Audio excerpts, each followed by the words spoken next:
अस्सलाम वालेकुम दोस्तों, ਤੁਸੀਂ देख रहे हो बंजारे चैनल ਤੇ मैं ताहिर जट। दोस्तों मैं इस टाइम सूड़ियां वाला तो साइयां वाला रोड ਜਿਹੜਾ ਜਾ ਰਿਹਾ ਉਸ ਰੋਡ ਤੇ ਖੜਾ ਹਾਂ। ਆ ਸਰਗੋਦਾ ਫੈਸਲਾਬਾਦ ਬਾਈਪਾਸ ਹੈ, ਸਰਗੋਦੀ ਰੋਡ ਤੇ ਜਾ ਕੇ ਚੜਦਾ ਅੱਗੇ ਸੁਧਾਰ ਬਾਈਪਾਸ ਤੇ ਜਾਂਦਾ। ਉੱਥੇ मैं खड़ा ਹਾਂ।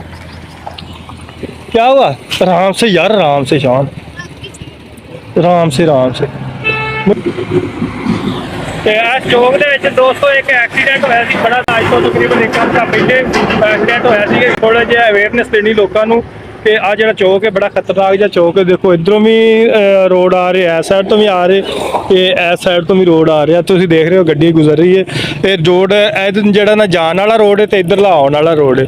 ਉਹ ਗੱਡੀ ਵਾਲੇ ਨੇ ਜਿਹੜੀ ਉਧਰ ਐਕਸੀਡੈਂਟ ਹੋਇਆ ਉਹ ਗਲਤੀ ਇਹ ਕੀਤੀ ਕਿ ਉਹ ਇਸ ਰੋਡ ਤੋਂ ਆ ਰਿਹਾ ਸੀ।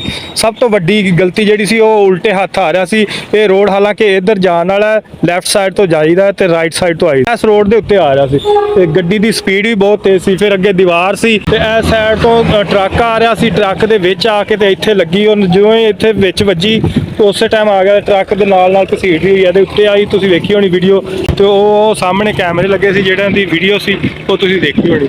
ਤੇ ਦੋਸਤੋ ਜਦੋਂ ਵੀ ਸਫ਼ਰ ਕਰਨਾ ਕਮ ਸੇ ਕਮ ਜਿਹੜੇ ਰੂਲਸ ਐਂਡ ਰੈਗੂਲੇਸ਼ਨ ਨੇ ਉਹਨਾਂ ਨੂੰ ਫਾਲੋ ਕਰਿਆ ਕਰੋ। ਇਹ ਦੇਖੋ 3 ਜਾਨਾਂ ਇੱਥੇ ਚਲੀਆਂ ਗਈਆਂ। ਇੱਥੇ ਬੜਾ ਭੈੜਾ ਐਕਸੀਡੈਂਟ ਉਦੋਂ ਹੋਇਆ ਤੇ 3 ਜਾਨਾਂ ਚਲੀਆਂ ਗਿਆ। ਉਹਨਾਂ 3 ਜਾਨਾਂ ਦਾ ਮਾਹੌਲ ਕੋਈ ਨਹੀਂ ਗਾ। ਉਹ ਕਿੰਨੀ ਜ਼ਿੰਦਗੀ ਦੇ ਨਾਲ ਭਰਪੂਰ ਜ਼ਿੰਦਗੀ ਗੁਜ਼ਾਰਨ ਰਹੇ ਸੀ। ਪਤਾ ਨਹੀਂ ਕੀ ਮੁਸਤਕਬਲ ਦੇ ਖਾਬ ਉਹਨਾਂ ਵੇਖੇ ਹੋਏ ਸੀ, ਲੇਕਿਨ ਉਹ ਅਚਾਨਕ ਉਹਨਾਂ ਦੀ ਇੱਕ ਛੋਟੀ ਜਿਹੀ ਗਲਤੀ ਦੀ ਵਜ੍ਹਾ ਤੋਂ ਉਹ ਅਗਰ ਇਸ ਰੋਡ ਥਾਂ ਨਹੀਂ ਆਉਂਦੇ ਤੇ ਸ਼ਾਇਦ ਬਚ ਜਾਂਦੇ। ਅੱਲਾ ਨੇ ਜ਼ਿੰਦਗੀ ਲਿਖੀ ਹੁੰਦੀ ਜਿੰਨੀ ਕੁ ਵੀ ਲਿਖੀ ਹੈ, ਲੇਕਿਨ ਅਗਰ ਉਹ ਰੂਲਸ ਐਂਡ ਰੈਗੂਲੇਸ਼ਨ ਜਿਹੜੇ ਟ੍ਰੈਫਿਕ ਦੇ ਨੇ ਉਹਨਾਂ ਨੂੰ ਫਾਲੋ ਕਰਕੇ ਇਸ ਰੋਡ ਥਾਂ ਨਹੀਂ ਆਏ ਹੁੰਦੇ ਤੇ ਫਿਰ ਐਕਸੀਡੈਂਟ ਤੋਂ ਬਚ ਸਕਦੇ ਸੀ। ਉਹ ਇਸ ਸਾਈਡ ਤੋਂ ਉਲਟੇ ਰੋਡ ਤੋਂ ਆਏ, ਇੱਧਰ ਦੀਵਾਰ ਵੀ ਸੀ ਨਾਲੇ ਇਹ ਰੋਡ ਵੀ ਉਲਟਾ ਹੈ। ਇੱਧਰ ਟ੍ਰੈਫਿਕ ਇਸ ਸਾਈਡ ਤੇ ਜਾ ਸਕਦੀ ਹੈ, ਇੱਧਰੋਂ ਆ ਨਹੀਂ ਸਕਦੀ। ਉਹ ਇਸ ਸਾਈਡ ਤੋਂ ਆ ਰਹੇ ਸੀ। ਇੱਥੇ ਐਕਸੀਡੈਂਟ ਹੋਇਆ ਟਰੱਕ ਦੇ ਨਾਲ ਤੇ ਉਹ ਕਸੀਰ ਦਾ ਹੋਇਆ। ਇੱਥੇ ਆ ਗਿਆ, ਇੱਥੇ ਹਿਰਨ ਦਾ ਸਟੈਚੂ ਬਣਿਆ ਹੋਇਆ ਸੀ। ਉਹਦੇ ਨਾਲ ਜਦੋਂ ਉਹਦੇ ਐਕਸੀਡੈਂਟ ਹੋਇਆ ਤੇ ਉਹ 3 ਦੇ 3 ਲੋਕ ਜਿਹੜੀ ਗੱਡੀ ਜਿਹੜੀ ਪੂਰੀ ਦੀ ਪੂਰੀ ਕ੍ਰੈਸ਼ ਹੋ ਗਈ ਸੀ ਤੇ ਇੱਥੇ ਉਹਨਾਂ ਦਾ ਐਕਸੀਡੈਂਟ ਦੀ ਵਜ੍ਹਾ ਤੋਂ 3 ਦੀ ਡੈਥ ਹੋ ਗਈ। ਦੋਸਤੋ ਬੜੀ ਇਹਤਿਆਤ ਕਰਿਆ ਕਰੋ ਜਦੋਂ ਵੀ ਰੋਡ ਤੇ ਨਿਕਲੋ। ਸਭ ਤੋਂ ਪਹਿਲੇ ਅੱਲਾਹ ਤਾਲਾ ਨੂੰ ਯਾਦ ਕਰਕੇ ਨਿਕਲਿਆ ਕਰੋ। ਉਸ ਤੋਂ ਇਲਾਵਾ ਤੁਸੀਂ ਜਦੋਂ ਵੀ ਕਰਨਾ ਜਿਹੜੇ ਟ੍ਰੈਫਿਕ ਦੇ ਅਸੂਲ ਤੇ ਕਾਨੂੰਨ ਨੇ ਨਾ ਉਹਨਾਂ ਨੂੰ ਫਾਲੋ ਕਰਿਆ ਕਰੋ।